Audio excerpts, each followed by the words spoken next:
देखिए, सबसे पहले तो ये जो पूरा मैटर है वो अंडर इन्वेस्टिगेशन है और पुलिस इसको सही तरीके से इन्वेस्टिगेशन कर रही है। और पहले ये एक्सीडेंटल डेथ रजिस्टर हुआ था और बाद में इसमें मर्डर एंगल पे पुलिस ने इन्वेस्टिगेशन शुरू किया जो अभी चल रहा है। जहाँ तक हमारी क्लाइंट हिंसिया वो हर तरीके से कोऑपरेट कर रही है इन्वेस्टिगेशन में, ताकि पुलिस जो है एक प्रॉपर कंक्लूजन पे पहुंच सके और एक प्रॉपर जो चार्जशीट जो होना चाहिए और जो ट्रुथ है वो सामने आ सके। और इस पे मैं चाहता हूँ कि जो हमारी टीम और जो हमारी क्लाइंट हैं सब जो है यही चाहते हैं कि ट्रुथ सामने आए। और जहाँ तक उनके स्टेटमेंट का सवाल है या सबमिशन का सवाल है जो पुलिस स्टेशन में, तो मैं बताऊं कि जो कानून है जो सेक्शन 23 है बीएसए का, जो पुराना हमारा कानून इंडियन एविडेंस एक्ट में जो सेक्शन 25 था, उसके हिसाब से अगर कोई भी कन्फेशन या कोई भी स्टेटमेंट सबमिशन अगर दिया जाता है during detention by the accused before the police station, तो उसको एडमिसिबल एविडेंस नहीं माना जा सकता है कोर्ट में, अनलेस एंड अनटिल जो एक्यूज्ड है वो मैजिस्ट्रेट के सामने कोई इस तरीके का जो है कन्फेशन दे, वो भी एक क्लोज रूम में जहां पे एक भी पुलिस ऑफिशियल नहीं होने चाहिए। तो ये एक कानून है। दूसरी बात कि कोई भी एक्यूज जो है वो उसको प्रेशराइज नहीं किया जा सकता कि वो खुद अपने अगेंस्ट विटनेस बने। और जहां तक इस पूरे केस का सवाल है, तो जहां तक मैं देखा हूं, हालांकि भी चार्जशीट फाइल नहीं हुआ है, उससे और क्लैरिटी आएगी, लेकिन जहां तक मेरा मानना है कि कोई भी इसमें कोई इंडिपेंडेंट विटनेस नहीं है जो इस बात का जो है को प्रूव करे कि मेरी क्लाइंट ने इस तरीके का कोई भी क्राइम कमिट किया है। और जो भी हम देख रहे हैं या हम समझ रहे हैं मीडिया में या जो बोला जा रहा है, मैं वो मानता हूं कि वो एक रिजनेबल डाउट क्रिएट कर सकता है, बट रिजनेबल डाउट का ये मतलब नहीं है कि कोर्ट उसके बेस पे किसी को कन्विक्ट कर दे। क्योंकि जैसे हम अलग अलग कानूनों की बात करें, अगर कोई ड्रग्स का मामला हो एनडीपीएस का, तो प्रूफ करना पड़ता है एक्यूज्ड को कि वो जो है इनोसेंट है, या कोई मनी लॉन्ड्रिंग का मामला हो पीएमएलए में, तो एक्यूज्ड को प्रूफ करना पड़ता है कि वो इनोसेंट है। लेकिन जहां पे हीनस क्राइम जैसे मर्डर का अगर मामला हो, तो यहाँ प्रोसिक्यूशन को प्रूव करना पड़ता है कि जो एक्यूज्ड है वो गिल्टी है। तो ये गिल्टी प्रूव करने के लिए हमें ये देखना है कि प्रोसिक्यूशन के पास कितने पुख्ता सबूत हैं इस बात को साबित करने के लिए कि जो सिया हैं उन्होंने ऐसा कोई भी क्राइम कमिट किया है। तो एट द मोमेंट ये कहना कि उन्होंने ये कहा है या वो कहा है, वो बिल्कुल एडमिसिबल नहीं है, अनलेस एंड अनटिल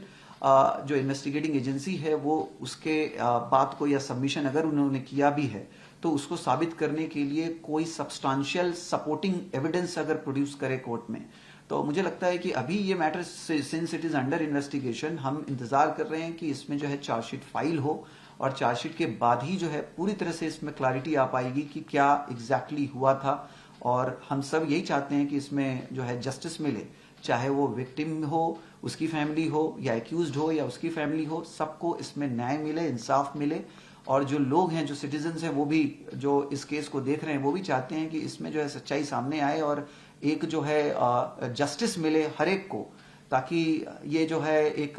ऐसा जजमेंट आए जो लगे कि हाँ ये पूरी तरीके से जो है सही है। और इसमें ट्रायल का भी जो है एक राइट होता है एक्यूज का, जो मेरे क्लाइंट का भी एक फेयर ट्रायल का उसका राइट है as per the constitution of our country. और मैं चाहता हूं कि फेयर ट्रायल हर एक एक्यूज को मिलना चाहिए, और हम फेयर ट्रायल के लिए जितना हो सकेगा हम भी चाहेंगे कि हम ट्रायल कोर्ट को असिस्ट करें इस पूरे मैटर में, ताकि ट्रायल कोर्ट एक सही कंक्लूजन पे जो है पहुंच सके। अभी 29 को जब उनकी पुलिस कस्टडी खत्म होगी तो आप रिप्रेजेंट करेंगे, तो आप जी क्या स्टैंड लेंगे कि पुलिस कस्टडी की जरूरत थी? जी जी बिल्कुल, उनको हम रिप्रेजेंट करेंगे 29 को, क्योंकि जो रिमांड दिया गया था पुलिस कस्टोडियल रिमांड कोर्ट के द्वारा, और मुझे लगता है कि वो अभी इन्वेस्टिगेशन काफ़ी हद तक हो चुका है। So far as CI is concerned, मुझे लगता है मैक्सिमम सवाल और इंफॉर्मेशन जो है ले लिया गया है, और काफ़ी सफिशिएंट टाइम कोर्ट ने दिया है कि जो है इसमें ट्रुथ सामने आ सके। तो हमारी यही कोशिश होगी कि इसमें जो है उनको जुडिशियल कस्टडी अब मिले, और अगर पुलिस बोलती है कि उनको जो है पुलिस रिमांड फर्दर चाहिए, तो वो भी अपने ग्राउंड्स पेश करेंगे कि किस ग्राउंड पे चाहिए और क्यों इतना वक्त लगा, या और वो क्या आगे इन्वेस्टिगेट करने वाले हैं जो है एक्यूज्ड को कस्टडी में रख करके। तो इन्हीं विषयों पे जो है मुझे लगता है 29 को हमारा आर्गुमेंट होगा दोनों साइड से, और बेस्ड ऑन दैट कोर्ट को जो सही लगेगा in the interest of justice, court बिल्कुल उस हिसाब से इसमें फैसला देगा। सर एक सवाल ये भी है कि सर्कमस्टेंशियल एविडेंस की बात कर रही है पुलिस, और साथ ही कह रही है कि कबूल किया है, जो गुनाह उन्होंने कबूल कर लिया है, उसको कैसे डिफाइन करेंगे? जी देखिए, कोई भी जो वो बोल रहे हैं कि कबूल करने वाली बात, तो मैंने जो बताया आपको ऑलरेडी कि सेक्शन 23(1) जो है बीएसए का, वो साफ बोलता है कि इस तरीके का कोई कबूलनामा, इसको सबूत बिल्कुल नहीं माना जा सकता क्रिमिनल लॉ में। उसका कारण ये है कि उस समय एक्यूज जो है अंडर प्रेशर होता है, अंडर थ्रेट होता है, पुलिस के डिटेंशन में होता है, तो इसको बिल्कुल नहीं माना जा सकता है। अब अगर वो फ्यूचर में अगर मैजिस्ट्रेट के सामने in absence of any police official अगर क्लोज रूम में वो एक प्रोसेस को फॉलो करते हुए अगर कोई ऐसा एडमिशन करती हैं तो बात अलग होगा। एज ऑफ नाउ ये एडमिशन जो है it is not any piece of evidence.